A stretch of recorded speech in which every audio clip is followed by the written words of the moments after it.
Hello बच्चों, कैसे हो? स्वागत है आपका आदर्श ग्रुप ऑफ एजुकेशन के इस नए वीडियो में।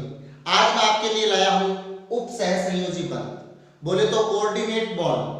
कल हमने सहसंयोजी बंध को देखा, जाना, पहचाना, उसे समझने का प्रयास किया। उसी का ही छोटा सा कुछ दूसरा रूप, थोड़ा सा अंतर है, वो टॉपिक हम पढ़ाने वाले हैं, उप सहसंयोजी बंध। इसकी आपको आवश्यकता क्यों है? क्योंकि आपको पता है आपके सिलेबस में लुईस अम्ल और लुईस क्षार नामक टॉपिक है, बहुत इंपॉर्टेंट है, महत्वपूर्ण टॉपिक है।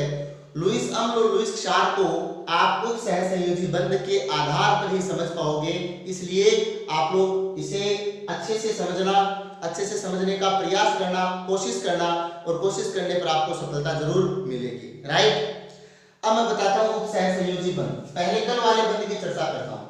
मेरे पास कोई दो परमाणु है, एक का नाम है ए और दूसरे का नाम क्या है? बी। राइट, ए और बी दो दो इलेक्ट्रॉन अपने बिजनेस में लगाना चाहते हैं, मान लीजिए। तो ए भी दो इलेक्ट्रॉन इस बिजनेस में लगा रहा है और बी भी दो इलेक्ट्रॉन इस बिजनेस में लगा रहा है। तो बताइए दोनों परमाणुओं ने बराबर इलेक्ट्रॉनों की साझेदारी की कि नहीं की?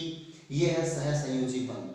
अगर एक एक इलेक्ट्रॉन अपने बिजनेस में लगाते तो एक एक इलेक्ट्रॉनों की साझेदारी की कि नहीं की? यह है सहसंयोजी बंध। सहसंयोजी बंध का मतलब होता है दो परमाणुओं के मध्य समान इलेक्ट्रॉन युग्मों की साझेदारी द्वारा बनने वाले आबंध को क्या कहते हैं? सहसंयोजी आबंध कहते हैं। अब मान लीजिए हम उप सहसंयोजी में अंतर क्या है, देखो पहले समझो। सहसंयोजी में बताओ ए के भी दो इलेक्ट्रॉन और बी के भी दो इलेक्ट्रॉन, ये दो दो इलेक्ट्रॉनों की साझेदारी की है, तो ये कौन सा हुआ? सहसंयोजी बंध। उप सहसंयोजी में मान लीजिए यहाँ पे ए है और यहाँ पे क्या है? बी। इस ए के पास दो इलेक्ट्रॉन है और बी के पास कुछ नहीं है, तो ए के दोनों इलेक्ट्रॉन ही इन दोनों को जोड़ने का काम करता है। अब बताइए, ये दोनों इलेक्ट्रॉन ए के भी काम आ रहे हैं और ये दोनों इलेक्ट्रॉन बी के भी काम आ रहे हैं, लेकिन इसमें इलेक्ट्रॉन किसके लगे हैं? केवल एक के ही लगे हैं, बी के नहीं लगे। इस प्रकार जो बंध बीच में बनता है उसको कहते हैं उप सहसंयोजी बंध। एक उदाहरण द्वारा समझो। दो बहुत जबरदस्त मित्र हैं, खास है, एक बहुत ज्यादा अमीर है और एक बहुत ज्यादा गरीब है। कृष्ण और सुदामा की तरह आप समझ सकते हो, क्योंकि मित्रता गरीबी और अमीरी को नहीं देखती है। दो लोगों के मिलन और दो लोगों के एक दूसरे के व्यवहार के द्वारा मित्रता बनती है। अब प्यारे बच्चों, एक है करोड़पति, दूसरा है रोड़पति। अब वो दोनों कहते हैं कि हम एक और बिजनेस करते हैं। राइट, अब बेचारा जो रोड़पति है, दूसरा मित्र, उसके पास तो पैसे है नहीं, लेकिन जो ए है करोड़पति, उसके पास खूब पैसे है। तो सारे पैसे किसने लगाए? ए मित्र ने लगाए। अब ए मित्र ने सारे पैसे लगाए, तो बताइए उनका दोनों का बिजनेस चला कि नहीं चला? चला। लेकिन जो उनमें प्रॉफिट हुआ वो प्रॉफिट ए की तरफ भी गया और बी की तरफ भी गए, लेकिन बी के पैसे नहीं लगे ना।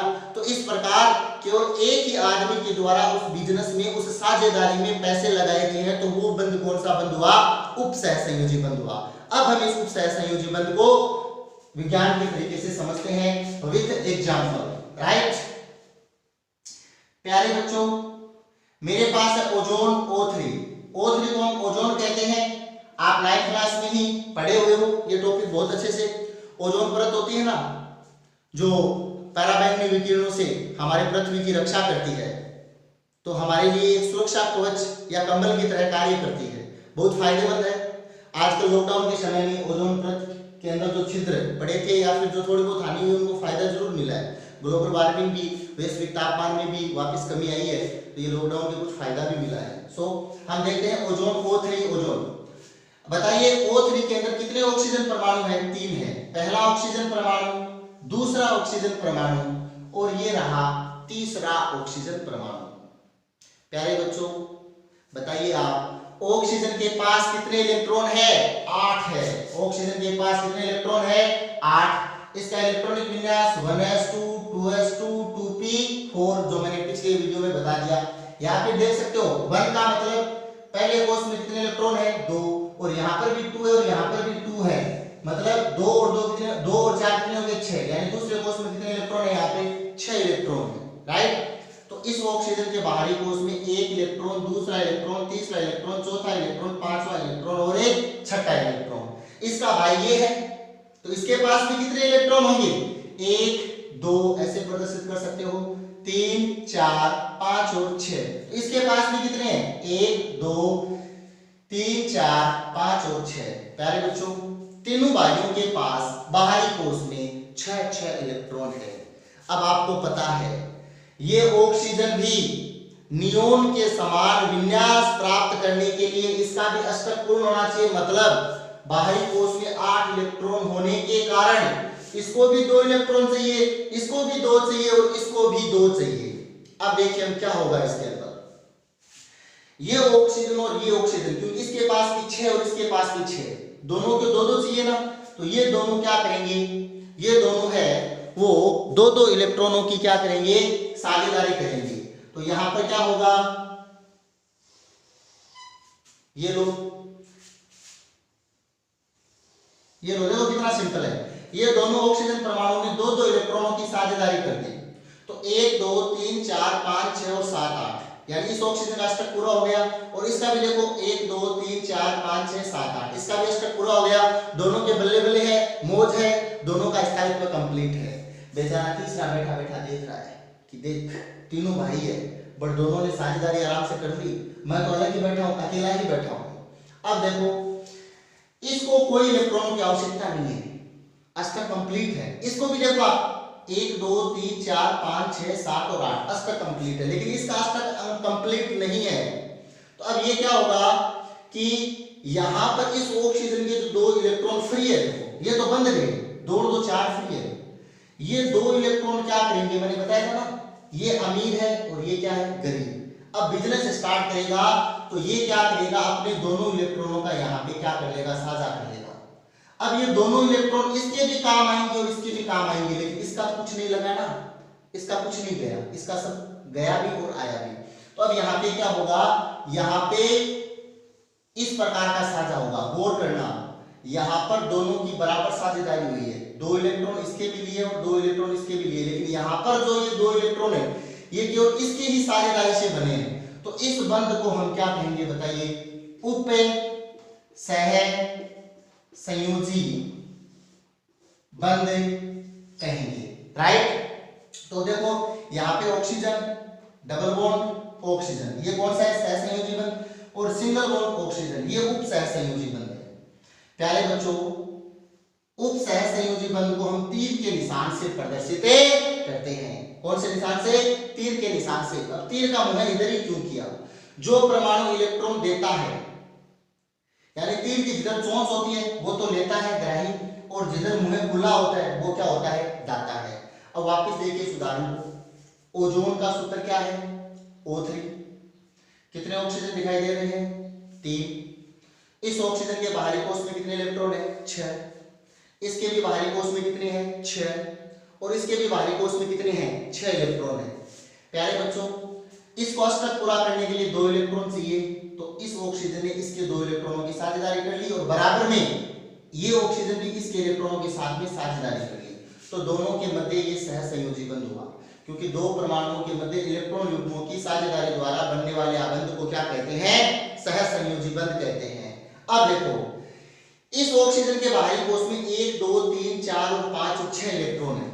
अब ध्यान देना, इस ऑक्सीजन का अष्टक पूरा है, तो ये तो क्यों बोलेगा भाई पूरा है, लेकिन ये जो क्या करेगा, अब इसका अष्टक पूरा करने के लिए अपने ही 2 इलेक्ट्रॉन का यहाँ पे क्या कर देगा? साझेदारी कर देगा, ऐसे, राइट, इस प्रकार से। तो ये जो बंध बना, ये बंध कौन सा बना बताइए? उप सह संयोजी बंध बना। कौन सा बना? उप सह संयोजी बंध। तो परिभाषा क्या होगी?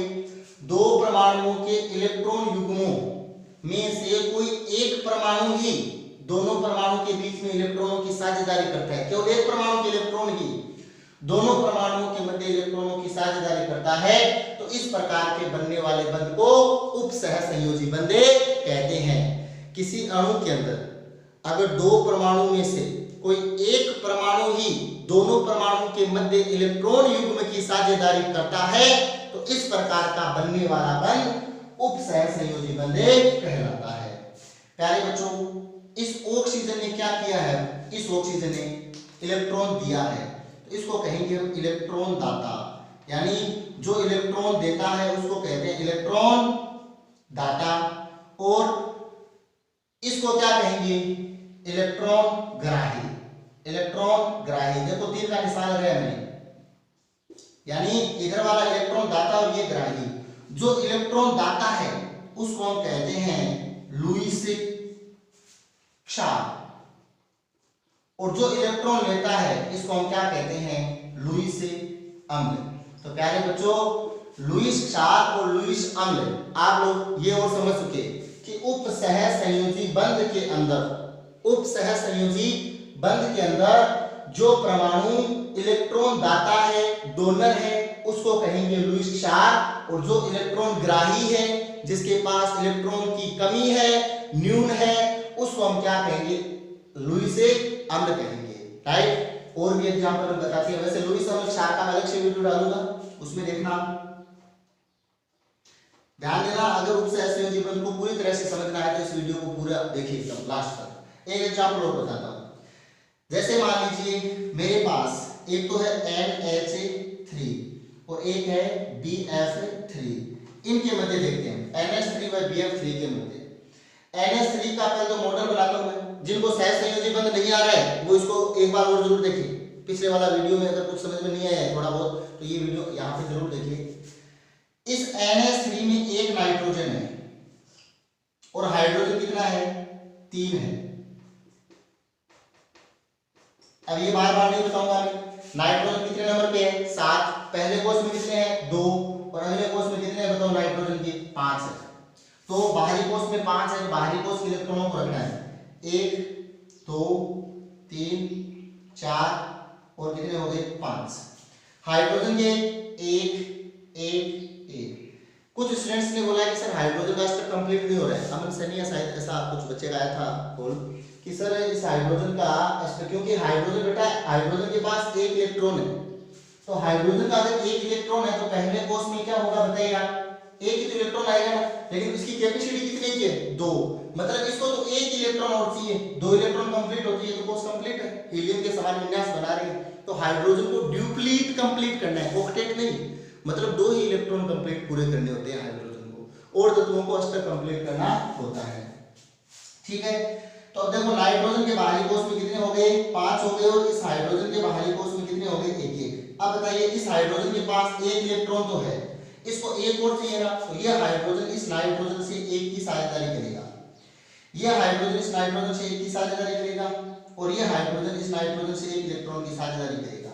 अब इस नाइट्रोजन के पास खुद के 1 2 3 4 5 है ना, तीनों को अगर एक एक दिया है तो तीनों से वापस भी लेगा।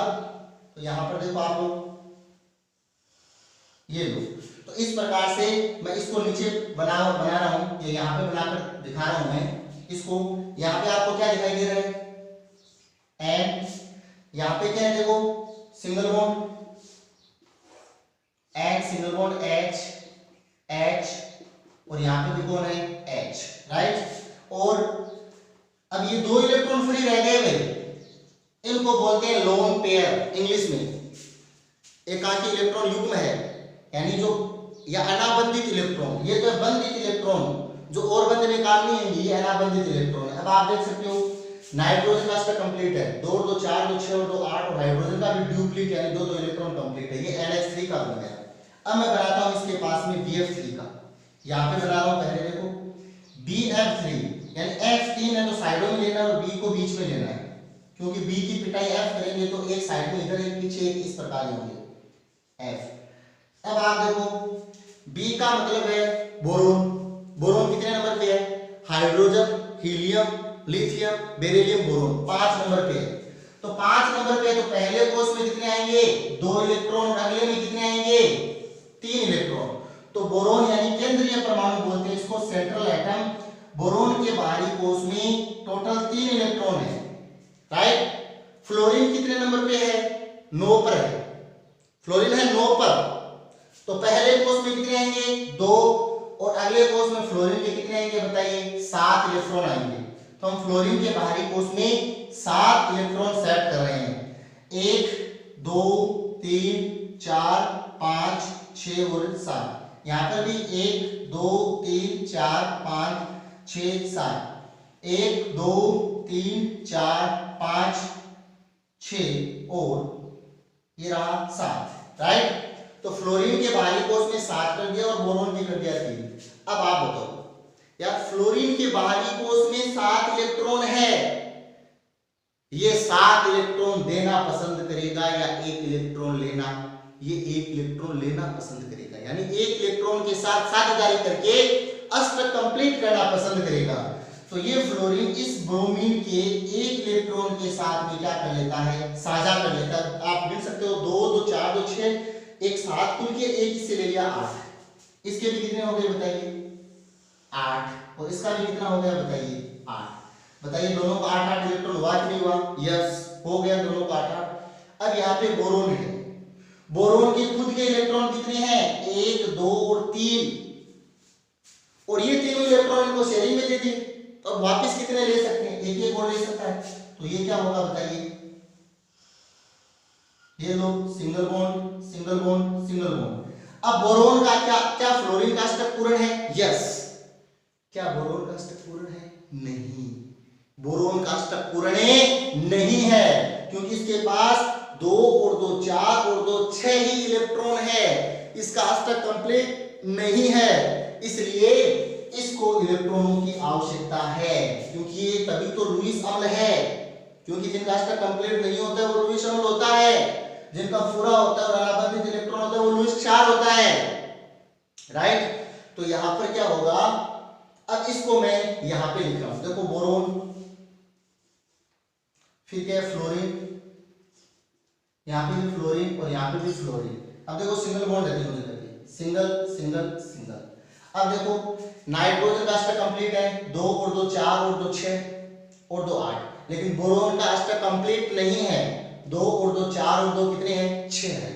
अब क्या करेगा, ये जो 2 इलेक्ट्रॉन, बात वही आ गई कृष्ण और सुदामा, ये है कृष्ण जी और ये है सुदामा, दोनों बिजनेस करेंगे तो सिर्फ कृष्ण जी पैसे लगा रहे हैं, अमोनिया जी भाई साहब जी 2 इलेक्ट्रॉन लगा रहा है जी, राइट। तो यहां पर ये जो 2 इलेक्ट्रॉन है, इन 2 इलेक्ट्रॉनों से, जो नाइट्रोजन के कितने थे? 2 इलेक्ट्रॉन, यहां पे क्या बनेगा? इसमें बॉन्ड बनेगा, और इस बॉन्ड को क्या कहेंगे? उप सह संयोजी बंध कहेंगे। देखो नाइट्रोजन और बोरोन 2 परमाणु है, 2 परमाणु में से कोई एक परमाणु के इलेक्ट्रॉन ही अगर साझेदारी में भाग लेता है तो ये बनने वाला बंध क्या कहलाता है? उप सह संयोजी बंध कहलाता है। अब आप बताओ इसमें कौन लुईस अम्ल है और कौन लुईस क्षार है? ये दाता है, इसका मतलब इसको हम कहेंगे लुईस क्षार, और ये ग्राही है तो इसको हम क्या कहेंगे बताइए? लुईस अम्ल कहेंगे, राइट। एक एग्जांपल और बताता हूं मैं, तीसरा एग्जांपल बहुत काम का है, बहुत इंपॉर्टेंट चीज है, जब आप लेसन पढ़ोगे तो और हम दोबारा उस टाइम और बताएंगे, उस टाइम और अच्छे से समझ में आएंगे। फिलहाल आपको इसमें से कुछ अंश भी आता है समझ में, अच्छे से पकड़ में आता है तो आपके लिए फायदा ही फायदा है, कुछ नहीं जाने का, सब कुछ आने का ही आने का है, राइट। तो अब हम पहला एग्जांपल ओजोन का बताया, दूसरा हमने NH3 BF3 यानी अमोनियम ट्राइहाइड्राइड या अमोनिया बोल सकते हैं इसको बोरोन ट्राइफ्लोराइड बोल सकते हैं, इसका मैंने बताया आपको। ये सहसंयोजी बंध है, 3 और 3 6, और यहाँ पे ये क्या है? एक उप सहसंयोजी बंध है, ऐसा आपको एग्जाम में भी पूछ सकते हैं, राइट। तो अब हम अगला टॉपिक 3 नंबर पॉइंट पढ़ते हैं। एक एग्जांपल और मैं बताता हूँ आपको।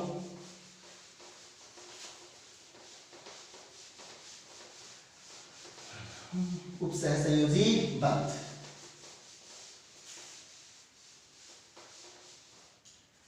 तीसरा हमारा एग्जाम्पल है अमोनियम NH4+ का, ठीक है। इसमें क्या होता है देखो, सबसे पहले हम बताते हैं आपको NH3, अभी बताया था मैंने, NH यहाँ पे क्या था अभी बताया था मैंने? सिंगल बॉन्ड, और यहाँ पे 2 इलेक्ट्रॉन थे फ्री। ये सहसंयोजी बंध है क्योंकि साझेदारी बराबर हुई है, और ये 2 इलेक्ट्रॉन फ्री है, इसको बोलेंगे अमोनिया।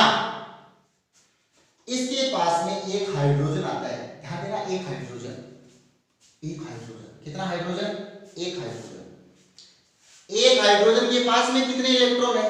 एक इलेक्ट्रॉन। एक हाइड्रोजन के पास एक इलेक्ट्रॉन, और ये पहला इलेक्ट्रॉन कौन से कोष में है? पहले कोष में। तो इस हाइड्रोजन के पास में इस प्रकार एक इलेक्ट्रॉन है। अगर ये एक इलेक्ट्रॉन ये किसी को दे दे, दातार बन जाए, तो इसके पास क्या हो जाएगा? जीरो। यहाँ पे प्लस आएगा कि नहीं आएगा? क्योंकि जो इलेक्ट्रॉन त्यागता है उस पर क्या आ जाता है? प्लस। तो आपको कोई भी पूछ ले कि H के पास, हाइड्रोजन के पास कितने इलेक्ट्रॉन है? 1। H प्लस के पास कितने इलेक्ट्रॉन है? 0। नहीं है हीरो, राइट? ये है 0। तो H प्लस के पास में कितने इलेक्ट्रॉन है भैया? 0 इलेक्ट्रॉन है। तो इसके पास H नहीं आया, H प्लस आया। ध्यान देना, NH3 सहसंयोजी बंध, सहसंयोजी बंध, सहसंयोजी बंध, और यहाँ पे क्या बताओ? अनाबंधित इलेक्ट्रॉन है, लोन पेयर। इसके पास H प्लस आया, और H प्लस के पास कितने इलेक्ट्रॉन है? 0। तो अब आपको पता है, अगर इसका K कोष कंप्लीट हो जाए, यानी इसको 2 इलेक्ट्रॉन चाहिए H प्लस को, ताकि इसका ये डुप्लीट यानी K कोष ये क्या हीलियम के समान इसके पास विन्यास प्राप्त हो जाए। तो अब क्या होगा? H प्लस के पास देने के लिए कुछ नहीं, इसके पास है सब कुछ। तो ये जो 2 इलेक्ट्रॉन है, इन 2 इलेक्ट्रॉनों से यहां पर एक बीच के अंदर बॉन्ड बनेगा, जिस बॉन्ड में केवल कृष्ण यानी अमोनिया ही इन दोनों के मध्य इलेक्ट्रॉन की साझेदारी कर रहा है। इस प्रकार से ये बन जाता है NH4, सहसंयोजी सहसंयोजी सहसंयोजी, और ये क्या बन जाता है? उप सहसंयोजी बंध, राइट? तो इस प्रकार NH4 का निर्माण होता है। ये प्लस क्यों लिखा है मैंने? क्योंकि इसके पास 0 इलेक्ट्रॉन था, तो साझेदारी के अंदर कोई एक परमाणु ही दोनों परमाणुओं के इलेक्ट्रॉनों के युग्मों के बीच में साझेदारी करता है। तो इस प्रकार बनने वाले बंध को, इस बंध को क्या कहेंगे? कोऑर्डिनेट बॉन्ड या उप सहसंयोजी बंध के नाम से जाना जाता है। तो प्यारे बच्चों, आप घर पे SO2 का भी बना करके देख सकते हो कि इसमें क्या उप सहसंयोजी बंध है या सहसंयोजी बंध, जो भी XYZ है वो आप देख सकते हो। ठीक है, तो उप केमिकल बॉन्डिंग का part number second number part के अंदर आपने उप सहसंयोजी बंध पढ़ा। उप सहसंयोजी बंध का मतलब कोई 2 परमाणुओं के बीच में इलेक्ट्रॉन युग्मों की साझेदारी हो रही है, अच्छी बात है, लेकिन साझे के अंदर इलेक्ट्रॉन केवल एक परमाणु के लग रहे हैं, तो जो बंध बनेगा उसको उप सहसंयोजी बंध कहेंगे। ये बात दिमाग में नोट करो। उप सहसंयोजी बंध के अंदर जो इलेक्ट्रॉन देता है वो इलेक्ट्रॉन दाता कहलाता है, जैसे नाइट्रोजन, और जो लेता है वो ग्राही कहलाता है। जो इलेक्ट्रॉन दाता है उसको कहेंगे लुईस क्षार, यानी ये क्या होगा? लुईस क्षार, और जो लेता है उसको लुईस अम्ल, यानी H प्लस क्या है बताइए? लुईस अम्ल है, राइट? तो इस प्रकार से आपको उप सहसंयोजी बंध को अच्छे से कॉपी में नोट करना है। धन्यवाद। नेक्स्ट वीडियो के अंदर हम लोग आयनिक बंध की पूरी प्रॉपर्टी, जितना भी आयनिक बंध है, स्टार्टिंग आयनिक बंध का, वो आपको बताने वाले हैं। ओके, धन्यवाद।